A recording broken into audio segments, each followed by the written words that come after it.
Ano mas mahirap, Mindset ML or hindi ako HOK? masakit. Ako para sa akin mas mahirap talaga Tingnan nyo, HOK. Walang damage halong, dealt ng dan ko. walang halong bias.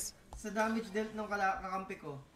Ako O baka pinakamataas dahil to. ano lang, masyado lang nauna yung ibang bansa. Ako pinakamataas. O hindi lang kami, or baka dahil hindi lang kami batak sa HOK. Pero kami ni Wise, nahihirapan kami sa HOK. Feeling ko nga, kunwari ako magpo-pro ko sa HOK.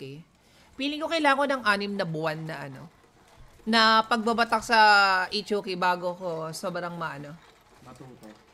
matuto. 6 months na puro HOK everyday. Kasi familiarity pa lang, medyo marami kang kailangan kabisaduhin sa HOK eh.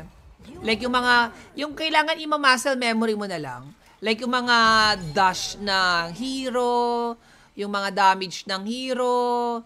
Kasi para sa akin, ayun yung parang medyo OA sa HOK eh. Parang ang hirap ako lang sa ngayon kasi baka dahil hindi ko pa kabisado yung mga skills ng mga hero and all. Ban, B. Kaya parang nabibigla pa ako sa damage nila. Like, alam mo yon, parang lagi ako napapasabi ng grabe naman yung damage nun.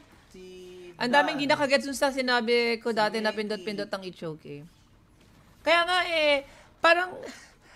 parang na-misunderstood nila yung term na na pindutan. When you say pindutan, alam mo yung pang mga larong-laro talaga. Akala nila pag sinayiban nyo si pindutan parang negative remark. Akala mo pag sinabi mo pindutan pang bata lang kasi pipindot ka lang literal.